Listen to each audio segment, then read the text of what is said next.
Sejam bem-vindos, pessoal. A gente vai hoje falar um pouco sobre vias de administração. Tema extremamente importante dentro da farmacologia, que exige alguns conceitos básicos, algumas definições e alguns princípios na hora de você prescrever o seu medicamento. Nós vamos falar de todos esses métodos e como que eles são aplicados na prática.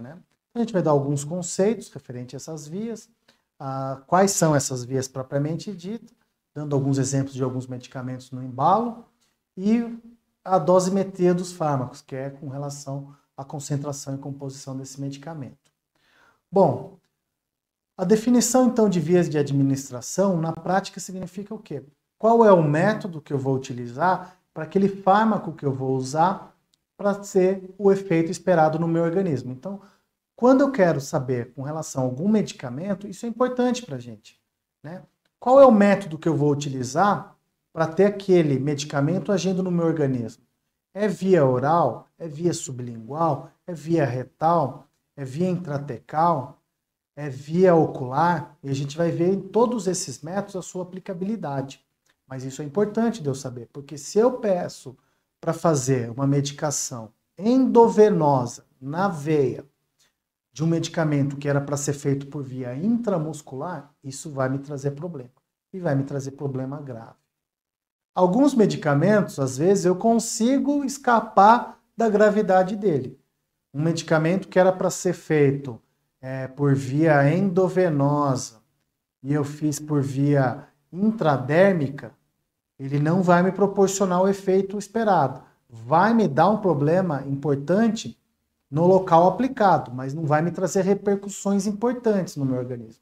Porém, vai me dar dor de cabeça do mesmo jeito. Só a preocupação que você vai ter de um medicamento feito por via errada não tira o dia e a paciência de ninguém. Então, vamos ver com detalhe cada um desses itens para a gente memorizar. Bom, com relação às vias, A via enteral, pessoal, a gente tem que tomar muito cuidado. Por quê? A via enteral é muito comum, às vezes, a gente vê no hospital, quando você vai fazer a prescrição médica, aquele paciente de longa data de internação, ter uma medicação, ter uma sonda nasogástrica ou nasoenteral. E aí, eu também posso fazer medicamentos por essa via. Mas o que eu tenho que tomar cuidado é que os medicamentos de uso de trato gastrointestinal, eu tenho os medicamentos por via oral. Vamos dar um exemplo, o captopril, um medicamento usado para tratar a hipertensão, que o seu pai, sua mãe ou sua avó faz uso, ele é um medicamento usado pela via enteral, tá entre os medicamentos que podem ser usados no grupo dos medicamentos que são usados pela via enteral, em específico pela via oral. Mas eu tenho, por exemplo, o Isordil, que é um medicamento que eu posso usar para via sublingual. É um medicamento no paciente que tem coronariopatia, na qual eu posso utilizar esse medicamento como um vasodilatador coronariano, no momento em que o paciente estiver sintomático, propriamente dito, e a via que eu vou utilizar é uma via sublingual. E eu tenho alguns medicamentos que eu também posso fazer uso pela via retal. Então eu tenho medicamentos que eu posso utilizar para soltar o intestino. Então, por exemplo, o paciente que está internado de longa data, constipado, há 7, 8 dias, não consegue evacuar, você pode fazer um clisteglicerinado, que é uma substância na qual vai facilitar a quebra dessas fezes e aumentar o peristaltismo intestinal local, facilitando a evacuação do paciente. Esse medicamento está sendo utilizado pela via enteral, através da via retal. Perfeito, pessoal? E todos os medicamentos que eu posso fazer por via oral, eu também tenho a capacidade de administrar por via enteral, em específico pela sonda nasoenteral ou pela via nasogástrica ou pela sonda nasogástrica. Perfeito, pessoal? A diferença é que a sonda está localizada no duodeno e a outra no estômago propriamente dito. Por isso que fala nasoenteral, nasogástrica. Perfeito? Outro tipo de via que a gente tem são as vias parenterais indiretas. Quando a gente fala de via parenteral, nós estamos falando de vias em que a medicação, ao ser administrada, vai cair na circulação sanguínea. Dentre elas, eu tenho a via cutânea, tá? Aí a gente pode usar aqueles medicamentos que são utilizados para evitar que o indivíduo tenha aquela vontade exagerada pelo tabagismo. Então, a gente tem alguns medicamentos que reduzem essa ansiedade que o paciente tem por tabagismo. Qual é a via que você vai utilizar? É a via cutânea, perfeito? Outros medicamentos a gente pode usar pela via inalatória, aquele paciente que tem bronquite, asma, que faz uso de medicamentos como aquelas bombinhas propriamente ditas, eu posso usar a via inalatória para buscar o efeito meu esperado. Eu tenho alguns que são os sprays nasais, alguns medicamentos, alguns descongestionantes, eu posso estar usando pela via nasal, e outros medicamentos eu posso utilizar pela via ocular. Então, por exemplo, o paciente está com o olho inflamado, é melhor eu utilizar um anti-inflamatório por via oral ou um colírio com efeito anti-inflamatório. Então, aquilo que eu quero naquele local, às vezes a via de administração ocular vai ser mais eficiente. Quanto menor for a vascularização do local, melhor você avaliar a via de administração. Quanto maior for a circulação no local, melhor pode ser a via usada por que caia mais rápido na circulação. Uma via endovenosa, uma via oral que vai ser absorvida e distribuída através da circulação. Ou eu posso usar a própria via ocular, no caso do exemplo nosso oftálmico, aí de um paciente com uma lesão inflamatória a nível ocular. A via intratecal é uma via utilizada muito na anestesia, paciente que vai ser submetido a uma anestesia regional, por exemplo, uma mulher que vai ser submetida a uma cirurgia de varizes, você pode estar fazendo uso de medicamentos próprios e específicos que são de fácil administração pela via intratecal, tá? Então é uma outra via de administração. Aqui a gente pode falar aí a raquianestesia ou a peridural. São anestesias regionais que são administradas pela via intratecal.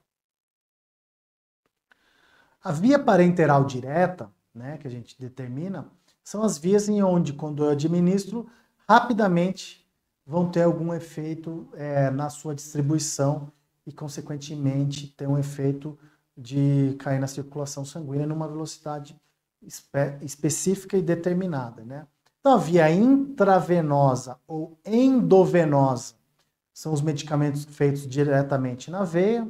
A via intramuscular, né, nós temos medicamentos que, quando administrados, têm efeito direto, alguns efeitos de depósito, que estão sendo liberados aos poucos ao longo do tempo, tá? E o que vai mudar isso é o tipo do medicamento com o efeito que eu desejo.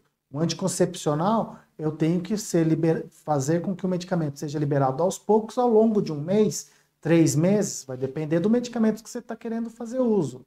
Porém, eu tenho, por exemplo, broncodilatadores, que no paciente naquela urgência eu posso fazer pela via intramuscular, buscando logo que imediato esse efeito. Então vai depender do tipo do medicamento e aquilo que eu quero com ele. A via intradérmica já é uma via menos utilizada, mas a gente também tem alguns medicamentos que são feitos assim. Por exemplo, a gente tem algumas vacinas, como a BCG, que a via de administração é a via intradérmica, né? Você observa todo mundo tendo aquela cicatriz no braço direito, que é feito quando a criança, logo que nasce, toma essa vacina para proteger com relação a algumas doenças.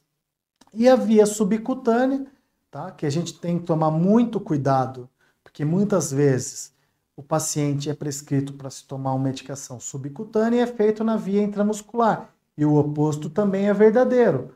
A via intramuscular também pode ser feita ou trocada, né, por um erro na técnica com relação à via subcutânea, tá? Então a gente tem que tomar um pouco de cuidado com isso.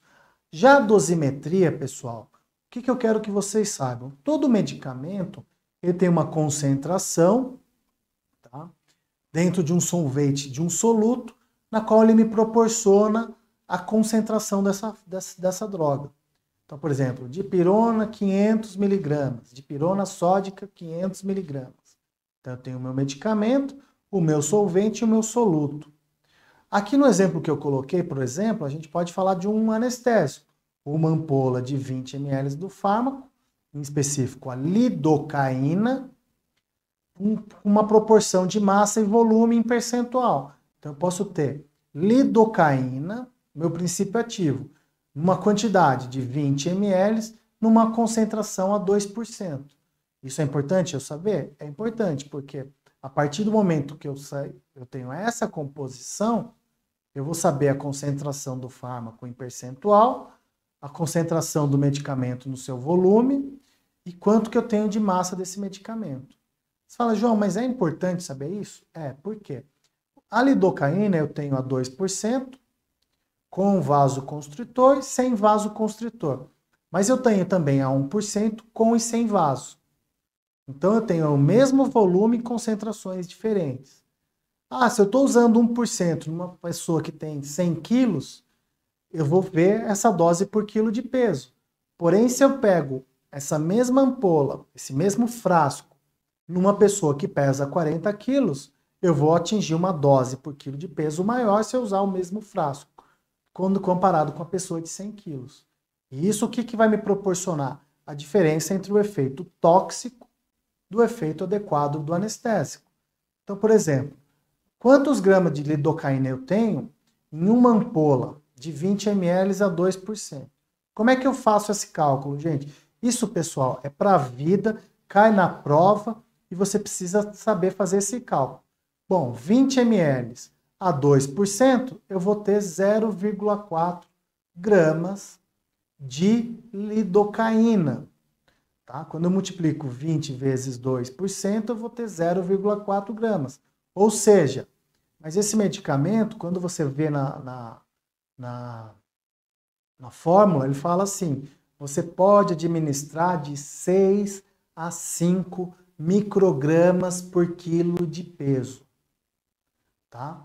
Então, se eu tenho nesse frasco 0,4 gramas, e ele fala lá que o meu medicamento está em microgramas, eu preciso transformar. 1 grama equivale a 1000 microgramas. 0,4 gramas equivale a 400 microgramas. Então, numa ampola na qual eu tenho 400 microgramas, eu preciso saber qual é a dose. A dose tóxica é 7 microgramas por quilo de peso. Se esse paciente pesa 50 quilos e a minha dose é de 7 microgramas por quilo de peso, tá? Vezes 50, o máximo que eu posso fazer para esse paciente é 350 miligramas. Microgramas, desculpa. 350 microgramas. Então, gente, o que eu quero chamar a atenção de vocês aqui? Se eu pegar aquele frasco de lidocaína lá do começo, com 20 ml, e fizer em anestesia para o paciente, eu atinjo a dose tóxica e começo a ter os efeitos colaterais. Dentre eles, hipertensão, sensação de morte, taquicardia, como efeito colateral da lidocaína, na qual a gente vai ver isso num próximo módulo. Perfeito, pessoal? Então, a dosimetria, ela é importante para nós. Ela deve ser respeitada. E esse exemplo que eu dei para vocês, ele é extremamente importante. Por quê? A partir do momento em que eu sei essa dose, eu preciso saber qual é a dose tóxica. E é muito comum a gente ver na prática o paciente, por exemplo, que tem 50 quilos, se o profissional pegar um frasco de anestésico e acabar, às vezes, fazendo o frasco inteiro de anestesia local. E aí o paciente entra nessa dose tóxica. Tudo bem? Perfeito, gente? Bom, então a gente viu alguns conceitos referentes às vias de administração, quais são essas vias e a importância de se conhecer cada uma delas e a importância da dosimetria dos fármacos, né?